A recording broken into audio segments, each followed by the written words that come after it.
Kitchen में चाय बना रही होती है और सुमन ड्राइंग रूम में बैठकर मजे से टीवी देख रही होती है। तभी दरवाजे की घंटी बजती है। प्रिया, जरा देखना तो कौन आया है। देखती हूँ मम्मी जी। प्रिया दरवाजा खोलती है तो सामने पड़ोस वाली विमला आंटी खड़ी होती है। नमस्ते आंटी जी, कैसी हैं आप? मैं तो बिल्कुल ठीक हूँ बेटा, पर तेरी सास को क्या हुआ है? आजकल कहीं दिखती ही नहीं है। जब देखो तब टीवी के आगे जमी रहती है। अंदर तो आइए आंटी। अरे ओ दीपक की अम्मा, कहाँ हो? अरे विमला, आओ आओ, क्या बात है, बड़े दिन बाद याद आई तुम्हें मेरी। मैं तो हमेशा ही तुम्हें याद करती हूँ, पर तुम ही गायब रहती हो और आजकल तो बाहर भी नहीं आती जाती। तबीयत तो ठीक है ना तुम्हारी? अरे तबीयत को क्या होना है, इस उम्र में तो कुछ ना कुछ लगा ही रहता है। मेरी छोड़ो, तुम ये बताओ कि क्या चल रहा है गली मोहल्ले में। तुम गली मोहल्ले की छोड़ो, चल तो तुम्हारे पड़ोस में रहा है। तुम्हारी नई सहेली आई है। मेरी कौन सी नई सहेली? मैं तो यहाँ बस तुमसे बातचीत कर लेती हूँ या फिर बाजू वाली शर्मा की बहू से दो चार बातें कर लेती हूँ। इसीलिए तो कहा कि तेरी नई सहेली आई है। अब कोई पड़ोस में आया है तो बात तो होनी ही है। कम से कम इसी बहाने हमारा भी एक ग्रुप बन जाएगा। फिर सब मिलकर अपनी बहुओं की शिकायतें किया करेंगे। दोनों हंसने लगते हैं। तभी प्रिया चाय लेकर आती है और सामने टेबल पर रख देती है। दोनों चाय पीती हैं और बातें करते हैं। चलो मैं चलती हूँ, अब कल मिलते हैं। राम राम। अगले दिन प्रिया किचन में कुछ काम कर रही होती है और सुमन आराम से सोफे पर बैठकर मटर छिल रही होती है। तभी डोरबेल बजती है। प्रिया दरवाजा खोलती है तो सामने उनकी नई पड़ोसन खड़ी होती है। जी आप कौन? मैंने पहचाना नहीं। नमस्ते बेटा, मैं शारदा, आपके बगल वाले घर में अभी 2-4 दिन पहले ही शिफ्ट हुए हैं। ओह अच्छा अच्छा अच्छा, नमस्ते आंटी, अंदर आइए ना आप। देखिए तो मम्मी जी आज कौन आया है। इतना कहकर प्रिया किचन में चाय बनाने चली जाती है।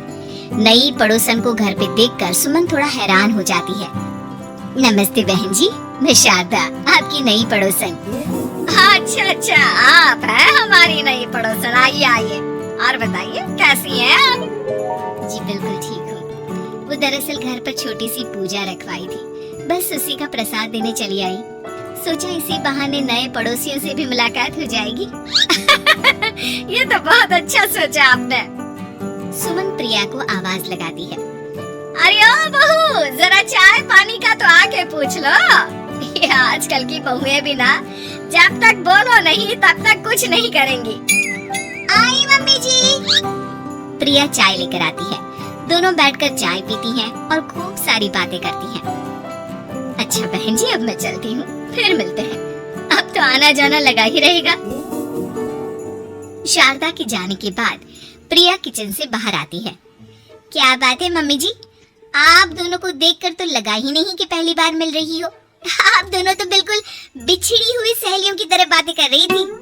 अरे जब दो औरतें मिल जाती है ना, तो बातें अपने आप ही निकल आती है। अब तू अपने काम पर ध्यान दे, बातों पे नहीं।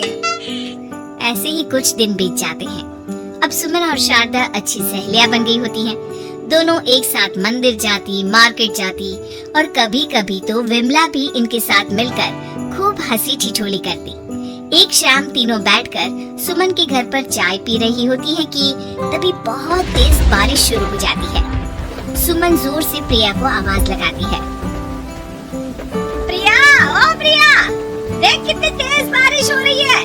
जाके छत से सारे कपड़े ले आ, नहीं तो सब भीग जाएंगे। सुमन 2 बार आवाज लगाती है लेकिन प्रिया का कोई जवाब नहीं आता।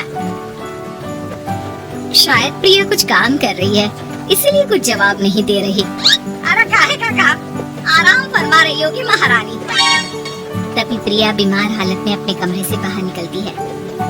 हाँ मम्मी जी, क्या हुआ? मेरी तबीयत थोड़ी ठीक नहीं है ना, इसलिए आग लग गई। अरे सारे कपड़े भीग गए और तुझे सोने से फुर्सत नहीं है। सबके सामने सुमन के मुंह से ऐसी बातें सुनकर प्रिया उदास हो जाती है और छत से कपड़े उतारने चली जाती है। सुमन, ये क्या बात हुई? प्रिया ने बताया ना कि उसकी तबीयत ठीक नहीं है, इसलिए उसकी आंख लग गई। तुम भी ना खामखा उसे सबके सामने सुना दिया। अरे आप नहीं जानती शारदा जी, कुछ बहुएं ना बहुत आलसी होती है, घर का एक काम नहीं करना चाहती। ऐसा नहीं है सुमन, तुम्हारी बहू तो बहुत प्यारी है, तुम्हारी सारी बात भी तो मानती है। हाँ सुमन, तुम प्रिया के बारे में ऐसा क्यों सोचती हो? मेरी भी दो बहुएं हैं, लेकिन मैं उन्हें अपनी बेटियों की तरह रखती हूँ। आखिर वो भी तो किसी की बेटियां ही है ना। और अगर तुम ऐसा ही व्यवहार करोगी तो एक दिन प्रिया भी तुम्हारे साथ ऐसा ही बर्ताव करेगी। शारदा और विमला की बातें सुनकर सुमन की तो बोलती बंद हो जाती है। वहीं प्रिया भी बाहर से सारी बातें सुन रही होती है। अरे मैं कोई उसकी दुश्मन थोड़ी ना हूँ, मैं भी उसकी माँ हूँ। लेकिन कभी कभी सास बनना पड़ता है, नहीं तो बहुएं हाथ से निकल जाती है। देखो सुमन, ये सब सोच का फर्क है। अगर तुम ये सोचोगी तो कभी प्रिया को अपनी बेटी नहीं बना पाओगी। इतना कहकर शारदा और विमला वहाँ से चली जाती हैं और सुमन अकेले बैठकर उनकी बातें सोचने लगती है। अगले दिन प्रिया और दीपक अपने कमरे में बैठकर बात कर रहे होते हैं और सुमन उनके कमरे के बाहर कुछ काम कर रही होती है और उन दोनों की बातें सुन लेती है। दीपक, तुम्हें पता है हमारे पड़ोस में जो शारदा आंटी है ना, बहुत अच्छी है। अच्छा, ऐसा क्या हो गया जो तुम्हें वो इतनी अच्छी लगने लग गई? कुछ खास नहीं, बस कल जब मम्मी जी मुझे सबके सामने सुना रही थी तो शारदा आंटी ने मेरा साथ दिया। मैं तो सच में हैरान ही रह गई थी जब उन्होंने मम्मी जी को मुझसे ऐसा बर्ताव करने के लिए मना किया। अच्छा, फिर क्या हुआ? होना क्या था, शारदा आंटी तो मम्मी जी को समझा ही रही थी कि बहू को भी बेटी की तरह ही रखना चाहिए, लेकिन मम्मी जी तो मम्मी जी है ना, उन्हें तो मुझ में हमेशा कमी ही दिखती है। काश मुझे भी शारदा आंटी जैसी सास मिली होती जो मुझे भी अपनी बेटी जैसी समझती। सुमन ये सब सुनकर बहुत उदास हो जाती है और वहाँ से चली जाती है। प्रिया की बातें सुमन के कानों में बार बार गूंज रही थी। उसे बहुत शर्मिंदगी महसूस हो रही थी कि उसने प्रिया के साथ बहुत गलत किया है। अगले दिन सुमन शारदा और विमला को बुलाती है। क्या बात है सुमन, आज तूने ऐसे अचानक क्यों बुलाया? सब ठीक तो है ना? हाँ हाँ, सब ठीक है, तुम दोनों बैठो तो सही। तब तक दीपक और उसके पापा भी आ जाते हैं। प्रिया, तुम भी आ जाओ। क्या हुआ मम्मी जी, आपने बुलाया? हाँ प्रिया बेटा, मैं आज सबके सामने तुमसे माफी मांगना चाहती हूँ। मैंने आज तक तुम्हारे साथ बहुत बुरा व्यवहार किया है, लेकिन तुमने कभी भी मेरे साथ बुरा बर्ताव नहीं किया। मुझे अपनी गलती का एहसास हो गया है, हो सके तो मुझे माफ कर देना।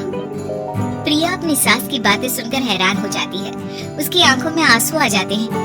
प्लीज मम्मी जी, आप मुझसे माफी मत मांगिए, मैं भी आपकी बेटी ही हूँ। वैसे एक थैंक यू तो मेरी नई सहेली को भी बनता है, जिसकी वजह से मुझे मेरी गलती का एहसास हुआ। शारदा बहन, आपका बहुत बहुत शुक्रिया जो आपने मेरी आंखें खोल दी। अरे क्या सुमन, तुम भी ना? तो फिर इसी बात पर चाय और पकोड़े हो जाए? हाँ हाँ, क्यों नहीं।